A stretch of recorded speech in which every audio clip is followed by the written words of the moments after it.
Hello? Hi, Vinny Magalhaes. Yeah, it's me. How's it going, man? Oh, it's going great. Thanks. And it's Steve doing from MMA Mania, and it's a pleasure to talk to you today.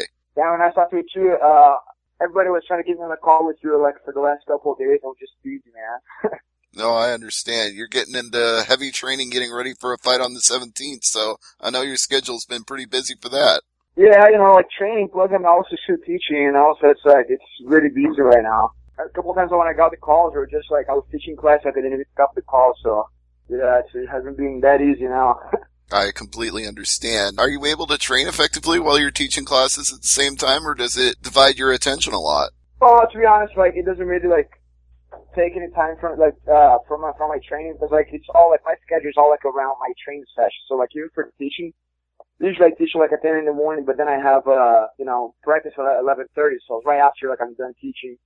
And then I train again, like, at 5, but then I don't have to teach another class until 6. And then, if I do strength conditioning, it's going to be late at night, so I'm not even working anymore. So it's not like I'm teaching full time anyways. Now, I teach like a couple a day. But the thing is, like, I usually spend my whole day in the gym, so it's pretty much like a full-time job, including training, you know. So in a way, just the classes end up being like extra training, extra session for you. Well, yeah, pretty much, you know, like for right now, for this fight, I'm not training all my classes, but you know, like, until like a month ago, I was also training for ATC.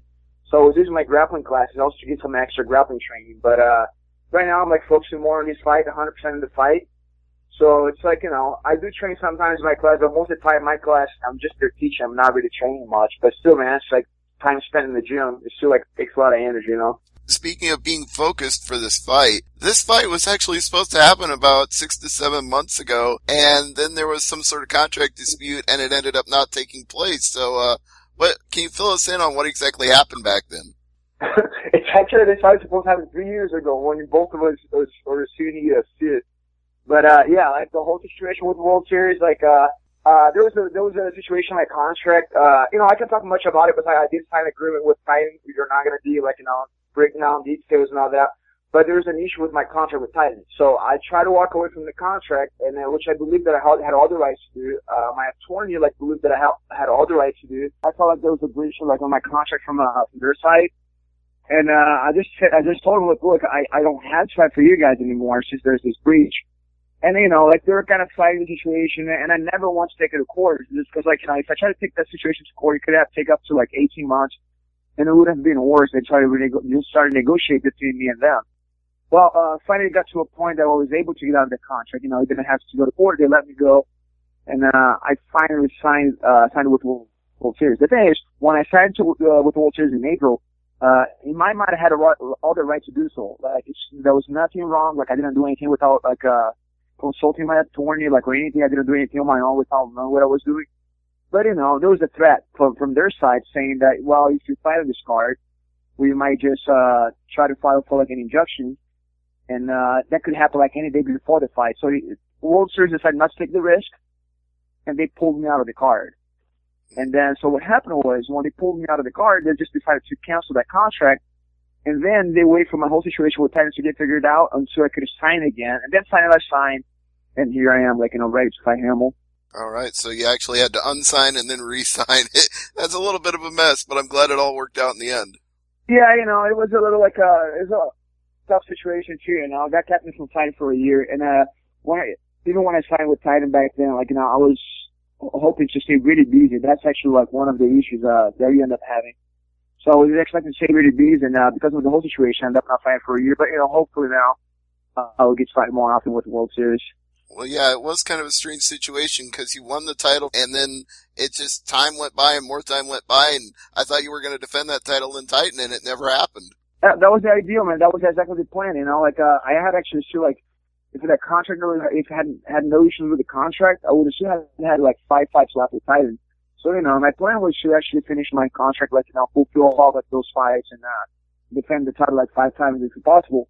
But unfortunately, like, you know, I had the situation going on, and I had no other option but to walk away. Now you're free to take this fight in World Series fighting, but you said this fight with Matt Hamill goes further back than 6 months ago. You said it goes back to UFC, so when was this fight first going to take place? Well, there's actually they never ended up booking a date, because, like, what happened was, after me and Hamill fought on the UFC 152 card, like Joe was trying to like set me up for a fight and all that.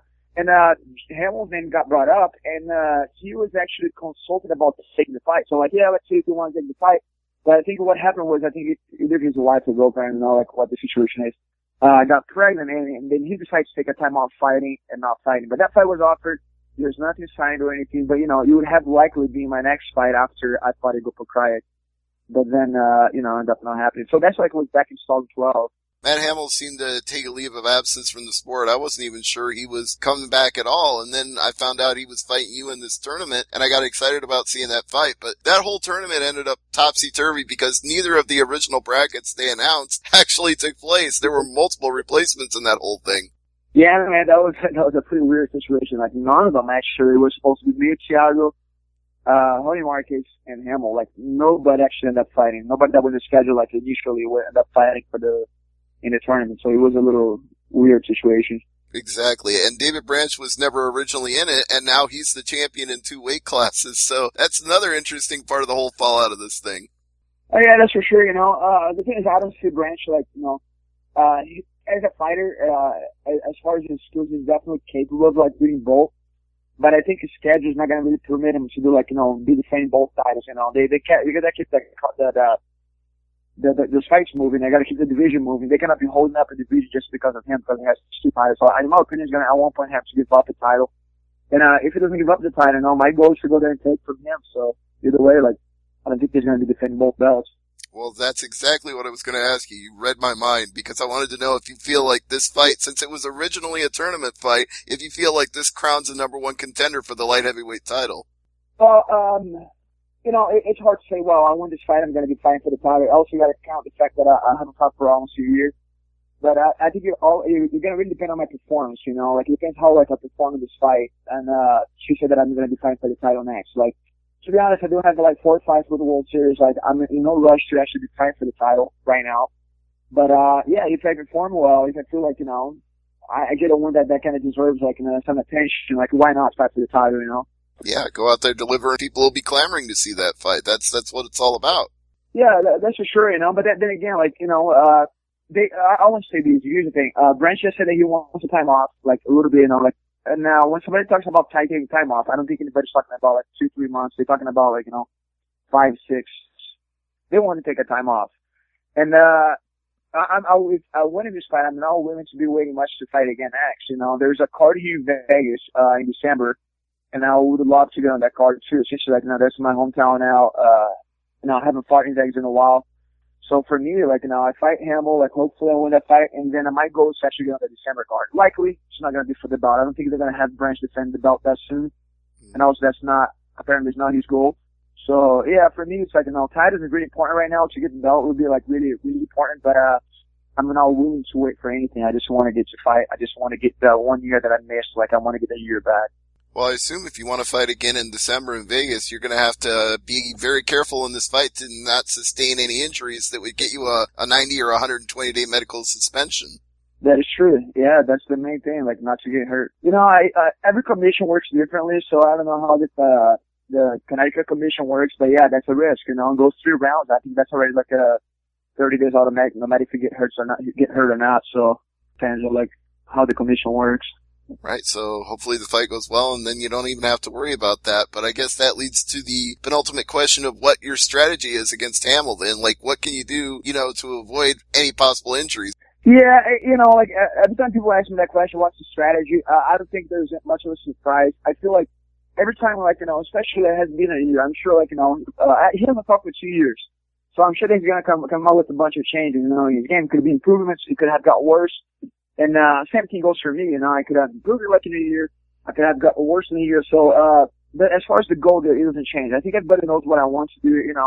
I'm not trying to play around. I'm not trying to, like, prove a point or anything. My goal is to always take the fight to the ground and try to do what I do best. But, the thing is, I feel like I have improved in other areas, like, especially throughout this year that I could fight ahead of enough time to actually work on my weaknesses and, improve my game. So anything could happen.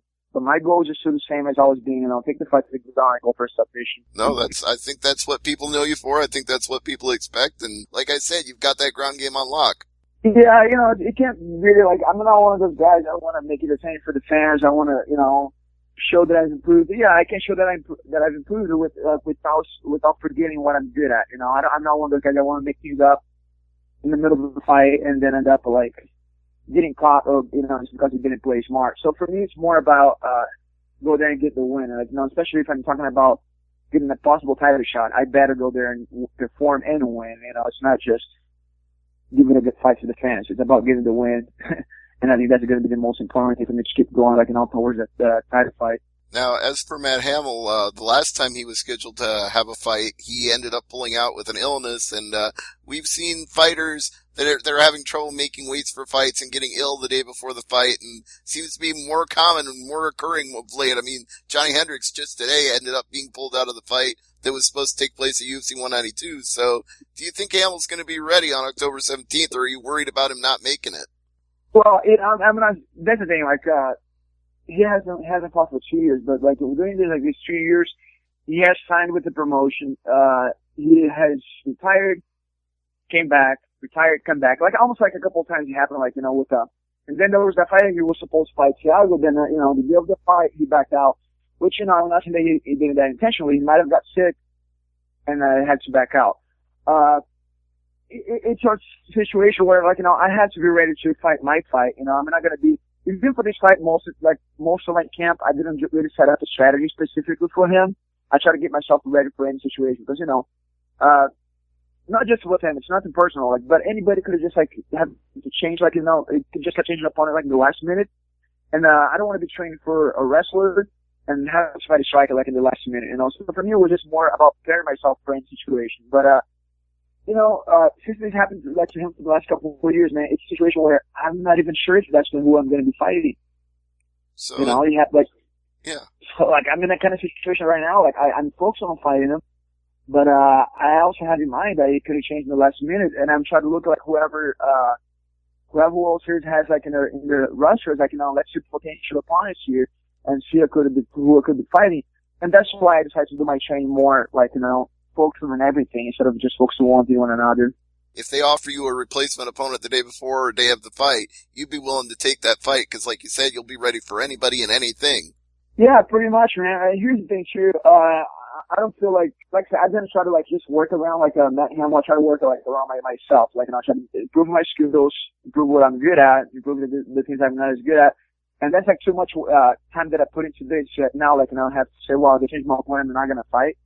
It's like, it would be like a waste of time, you know, and I'm not willing to waste any time. Like I said, I want to fight now. I want to fight, like, against him, like, if possible. So for me, like, whoever they offer me, if he's not able to fight, I'm going to be fighting.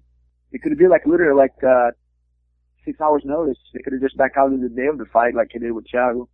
I'm just willing to fight anybody. What is the goal then with World Series fighting? How many fights a year would you like to have? Well, like I say, you know, I have an agreement for 4 fights. The idea was always to finish those 4 fights as quick as possible, and I'll always get the first contract done as quick as possible. But that also doesn't depend on me. It depends on results, depend on the promotion, commission, like if I don't get suspensions and all those things, you know. But for me, it's like the quickest, the better. But, I like to stay busy, man. Like if you look from the last 2 years, I have not stayed busy. I've had issues when, after I got dropped by the UFC, you know, like I got hurt, then I couldn't fight, and I was supposed to fight Jeff Monson, then I had a back injury. There's a bunch of things that happened, just like kept me from fighting. Then I signed with Titan, then, I got a staph infection. I was supposed to fight, Jason Bruce, like it was in April of that year, and I got a staph infection, so I ended up not fighting. Then I fought at the end of the year, then I had the contract issue. So like, you know, the whole reason that I haven't fought like as much as I wanted, it's not because I didn't want to, it was more because I had like something else going on that kept me from fighting, but it was not, you know, like for my own will. Like for me, like I would be fighting ideally like every 3 months, every 2 months. Cause you know, that was when I had the best run in my career, was when I was just staying really busy. But the main thing for me is to be able to stay in shape throughout the year. If I can't stay in shape throughout the year, I always like every fight I perform better. It's always just keep improving per fight. And I feel like that taking the time off, it sucks a little bit because, you know, I end up at one point you get lazy, you get out of shape, and it's so hard to start everything over. But, you know, so for me, that's why I want to stay busy, so I can constantly stay in shape and always be ready to fight. And right. Even if I take a replacement fights, you know, if somebody gets hurt, if like if I'm in shape, I can always, you know, replace somebody and get a fight in the last minute. you got to be given credit too. You know, there's nothing you can do about a staph infection. That sidelines people. Sometimes it can even end careers. So yeah, man, and that was also an awful one. Like, I didn't realize that it was that bad until like I went to the doctor, spent 6 days at the hospital. And the doctor said, oh, well, if you didn't come treat it, like, that could just go to your lungs or your heart. I was like, oh, thanks for letting me know. It's kind of a scary thing when they say something like that. But at the same time, I mean, I've seen, like King Mo, he had a staph infection that nearly put him out of action. I mean, it was ridiculous what it did to his body. So it's, that's true. There's no playing around with these staph infections whatsoever. But hopefully they're keeping those mats clean at the gym and you won't get another one anytime soon. Hopefully now, and that was the first time, like, in almost like 18 years of martial arts, and hopefully the first and only. This fight on October 17th, Foxwoods Casino, we're all looking forward to it. Long-awaited match with Matt Hamill that probably should have happened a while ago, probably should have happened 6 months ago, but it's finally happening now. The date is set, Foxwoods Casino in Connecticut, and it's going to be live on NBC Sports. Yeah, man, people should go watch, man. I'm sure, like, I feel like Hamill's training this time, and like I said, I've been like really hungry to get a fight, and it should be an entertaining one, People know people know us from like, the UFC and all that. But it's 2 years, man, for him to groove. That's 1 year for me to improve. So like, I think like you could have a totally different fight than people are expecting. So I think it'll be worth to watch. Plus, the whole card is going to be sick, man. You have the title eliminator fight, which is the main event with Fitch and Okami. You have a flyweight title, which is also a guy from my camp that's fighting. Donnie, so I think it's going to be a good card, man. People should like make sure to tune in and watch. Oh yeah, speaking of that flyweight title fight, what do you think are his chances of becoming the inaugural champion in that fight? It's funny because I know the other guy. I know the guy who's fighting Maga, because like I wasn't in Chechnya, like when you fought in Chechnya. As a matter of fact, I went to the cage to give him a trophy after he won his fight. The guy's really good. I don't think when he was fighting in Russia, he was fighting that weight class. He's going down right now. He might be getting faster as he's moving down weight class, but as I see the guy training, I think Don is just a lot faster than him, a lot more athletic, and his skill-wise, I think he's like maybe like a notch like up too. So I'm giving like this fight to Don, and anything could happen. The guy has power, the guy has good wrestling, but I don't think he's as athletic as Donnie. I don't think he's gonna be able to find him like in the cage. So I'm gonna go with my guy, man. Absolutely. And yeah, when you're coming down from bantamweight to flyweight too, that's a tough cut for some people because you don't have many pounds to give up once you get to those smaller weight classes. So he might be giving up strength just to get down to that weight. That is true. And not always you get smaller and you gain speed, and comparing the two, man, I'm telling you, like, there's not even comparison. Like, Donnie's a lot faster than him. Like, just like a different, like, type of speed. So, I think the longer the fight goes to, it's going to be favoring Donovan. So, he takes the later rounds. We'll see how that plays out because it's 5-round fight, so anything can happen, and cardio will definitely favor him if it goes long then. But we'll see that fight. We'll see a lightweight fight with Nick Newell and Tom Marcelino, your fight, and the heavyweight title fight, and as you said, the title eliminator with Fitch and Okami. So it is a very stacked card at the Foxwoods Casino. And before I let you go, I want to say again, everybody should check that out October 17th on NBC Sports, and I want to give you this chance to plug sponsors or social media links or anything you'd like to mention. Yeah, man, first I want to thank my sponsors, this camp's being, totally different, how fighters usually get sponsored, they get paid, after the fight and all that. I was always, I was so lucky enough to get sponsors to hook me up before fights, helping with the preparation, which I think is even more important than anything. So, Muscle Maker Grill, which is, they make my prep meals, for the whole camp. And they're going to keep doing it after the camp, too. Pro Subs, if it wasn't for the nutrition, I don't know if I would be able to train as much as I do. Studio 540, they're out of California, they always bring big guys, big names for seminars in their gym. Syndicate MMA, that's what I train at, my teammates and everybody. Hayabusa, they're gonna be sponsoring too. Who else is sponsoring me? Vaporfy, so all these nice sponsors, man. I gotta thank these guys, like I said, some of them are gonna be paying me like normal sponsors pay. Some of them are just hooking me up before the fight, which it's helped me stay just focused on the fight and not have to worry about anything else. I'll just go ahead and throw out a social media plug. You can correct me if I'm wrong, but I think it's at Vinny MMA if people want to follow you on Twitter. Yeah, Twitter and Instagram I use the same. It's Vinny MMA, and that's simple. Vinny Magalhaes fighting on October 17th live on NBC Sports, and thank you for the time today. We really appreciate it. All right, thank you, man. Thanks for the call. You bet. Take care.